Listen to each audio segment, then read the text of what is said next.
Okay, I think we're recording. Bulletinman got a little long-winded on my last attempt at this day after Christmas Bulletinman video broadcast. Certainly appreciate you stopping in. We had an interesting Christmas. It was kind of a bummer for me. I lost my little elderly friend over in Illinois. 95-year-old Mary passed away, totally neglected by 911. The ambulance picked her up, took her to the hospital, and actually brought her back home. She died about 6 or 7 hours later. That over in Illinois, and I'm telling you folks, 911 marks the Antichrist. Who are the real terrorists in America? 911. Keep that in mind. Tyranny will come to your doorstep in a uniform, and it'll be a blue uniform, it'll be a brown uniform, and it'll be an ambulance, it'll be a police officer. I'm telling you folks, we're in serious trouble in this country. And everybody needs to take the red pill and wake up and realize and understand, my friends, that our enemy is within. As we come into 2012, we're coming into some very trying times for this country. We have a very limited window of opportunity to take back our country from the government, because our government has been totally infiltrated and is out of bounds of the Constitution. We've called a constitutional crisis. And we're going to make our case very clear, we're going to make it very factual, and we're going to make it very compelling that the current government, from the local government to the state government to the federal level, is illegitimate, is what you would call de facto, acting under the color of law, acting under assumption. They have pretty much just assumed power. They are not acting as a constitutional de jure government. They're a rogue, runaway element.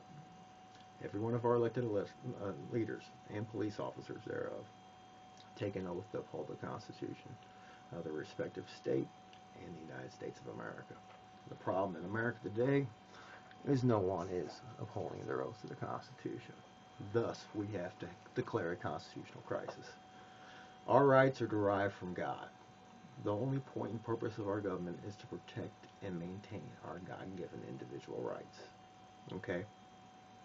When government fails to do that, it has failed its chief design. The government of the state of Missouri operates at the will and consent of the people. Power belongs to the people. We can remove those people who are in power when their actions become destructive to government's chief design. When government has failed its chief design, it is the respective duty of the citizens to replace and remove those who have usurped their power and restore constitutional de jure government back to the people and these states. So we have declared a constitutional crisis. We will be making our case, like I had said. In the meantime, our enemy is within. There's soon to come another civil war in this country, because either you're a prisoner or you're a guard. That's the way this is all shaken down. Now the money's with the guards, but the truth is with the prisoners. And we have become a police state in America. This has been codified this week with the passage of Senate Bill 1867. If you know anything about occult numerology, those numbers are very significant. With the National Defense Authorization Act, which is calls for detainment and prosecution, not actually even prosecution, just detainment with no right to prosecution, no trial, indefinite detainment for citizens such as myself who stand up for the constitutional government and other radical elements of our society, so-called radical elements. And if you're right, you really can't be too radical. If you're wrong, you can't be too conservative. And when I'm right, I'm right. Sorry, you don't think I'm right. That's because you're uneducated. It's because you don't want to see. It's because you're getting a paycheck from the government. It's because that's how you make your living. But if you investigate the facts and spend some time researching things, you can come to know the conclusion that our country has been overthrown. There's been a coup in America. It started basically in 2000 with the installation of George Bush. It's been ongoing for 70 years. It's all coming to a head. Our government is criminal. It is, by all means, criminal. The definition of a crime in America 100 years ago was something, an act that causes provable personal injury, loss, or harm. Today in America, the criminals are the ones wearing the uniforms, for they're the ones causing the majority of provable personal injury, loss, and harm. And because of their actions, it forces more crime to occur to pay them their extortion money.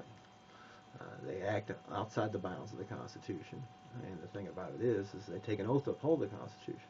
If they fail to do that, they've perjured their oath, and they're committing acts of treason against the people and the Constitution. And that's what you have, a treasonous element who's infiltrated our government. At the local level, it's the Sheriff's Department, it's the courts, it's the Division of Family Services. It's just about any government worker with an enforcement arm. Either the 911, the ambulance workers. Ambulance workers killed my friend this weekend over in Illinois. It's a 95-year-old lady. That's how cold-blooded these people are. They don't care who you are. They'll kill little children. They'll go after old ladies. They're cowards. They really are. And they're so cowardly they've never actually, until this last week, declared you as enemy combatants and declared that there is an actual ongoing war against American citizens. Well, they made it very clear last week before Congress went home that they've declared war on the American people. Now, we're declaring war back. Like I said, a constitutional crisis has been called. We'll make our case before the beginning of the new year. The next bulletin, I'll put it all out there, and the folks who are currently in power will be fired. Over 80% of the people don't agree with our government anymore, and most are scared. They won't speak out, but believe me, folks, their day is coming. We do love you. We appreciate you. If you're a praying person, I suggest you pray. Pray for the people in Crawford County, Missouri, especially Phyllis Arnett and a few of my other friends out there on Facebook more. God bless them. But we suggest that you pray and look up. Start looking into the facts of what I just told you. That our government is criminals. It's a criminal syndicate, and it ain't gonna last. So we do love you. Appreciate you tuning in. As always, I ask you to tell a friend about me. I am the one and only Bulletin Man. We'll see you very soon. God bless you. God bless America. And pray.